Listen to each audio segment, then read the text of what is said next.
Welcome to The Explainer.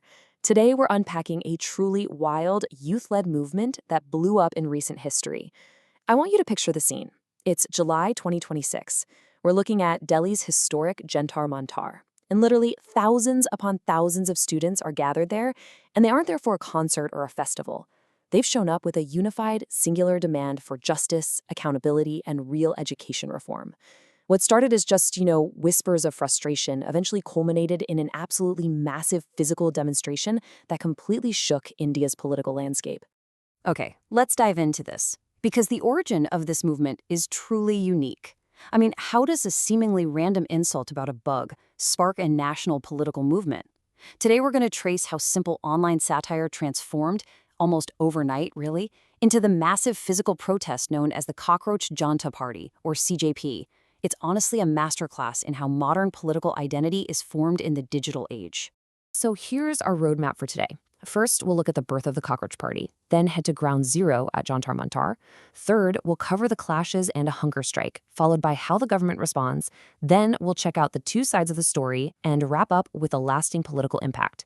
All right, part one, the birth of the Cockroach Party. Let's move to and see how this builds, because the timeline here escalated incredibly fast.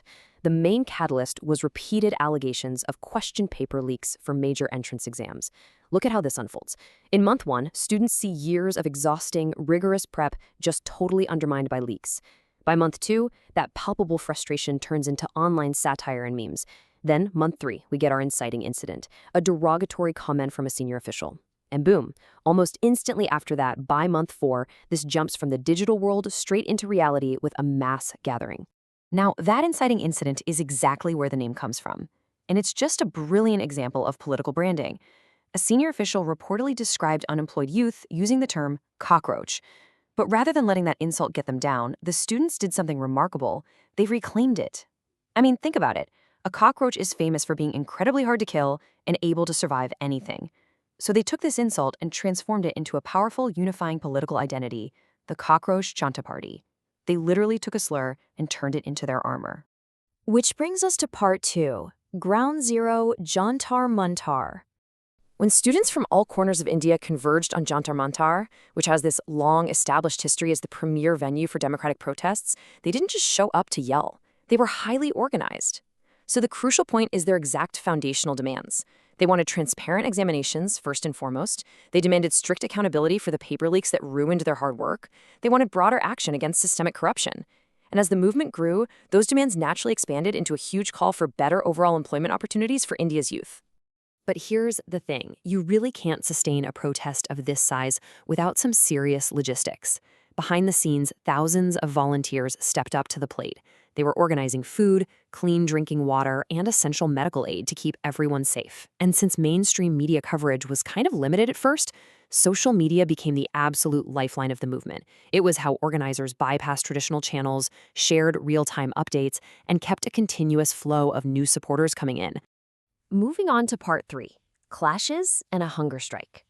As crowds swelled at Jantar Mantar to massive numbers, authorities heavily ramped up security around Parliament and central Delhi. And this is where things reached a climax, leading to some very conflicting narratives. On one hand, according to the authorities' account, police had to use tear gas and batons to maintain control after marches were restricted. But conversely, the protest organizers strongly disputed that handling of the situation.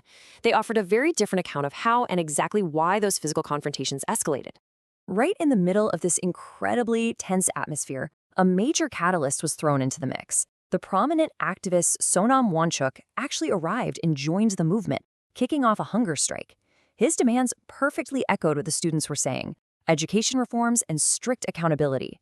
Having someone with Wangchuk's high profile participate acted like a giant megaphone. It suddenly drew significantly broader national, media, and public attention to the cause, amplifying their voices way beyond Delhi.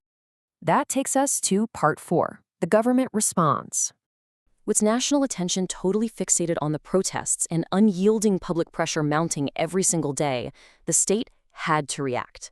And this brilliantly illustrates the rapid step-by-step succession of the government's concessions. First, they announced the formation of a dedicated task force to review exam reforms. Next, they proposed stronger legal penalties for anyone caught committing exam fraud. And finally, in what was an absolute political shockwave, the education minister, Dharmendra Pradhan, resigned. Naturally, that resignation was interpreted quite differently depending on who you asked. For the protest organizers and the students, this was viewed as a major, tangible achievement. It was proof that standing their ground at Jantar Mantar was forcing actual accountability. The government, on the flip side, framed the resignation and those subsequent reforms not as capitulation, but as a proactive, broader institutional effort to restore public confidence in the whole examination system. Which leads into part 5, two sides of the story. Taking a step back, this was a really fundamental balancing act between the righteous demands of a generation and the institutional mandates of the state. When you look at it from the supporters' perspective, they argue this movement was a purely peaceful, democratic demand for basic fairness. They saw themselves as fighting for their very futures. But government officials emphasized a completely different priority: the absolute necessity of maintaining public order in a major capital city. They had to ensure that while the students' concerns were being heard, the city and its institutions remained completely secure and functional. Now, what's really interesting about this slide is that number 989. According to reports, police actually identified 989 individuals with criminal records among some of the participants at the gatherings. And this highlights the extreme, often unseen complexity of managing large-scale public demonstrations. For authorities, it wasn't just about managing students. It was the monumental task of identifying security risks in a massive, porous crowd. The organizers, of course, continued to dispute aspects of how the authorities managed and characterized the overall movement. And finally, part 6, a lasting political impact. Zooming out from the micro events of July 2026, we see why this truly deeply matters. The Cockroach Janta Party protest wasn't just some isolated incident. It became this massive magnifying glass that highlighted the baseline expectations of millions of young Indians. They made it abundantly clear the youth of India demand transparent examinations, accountable institutions, and real opportunities. And they proved that they're more than willing to organize, mobilize, and hold the system accountable when those expectations are broken. So I want to leave you with this final provocative thought to consider. Was the 2026 Jantar Mantar movement just another protest that will eventually fade into the history books?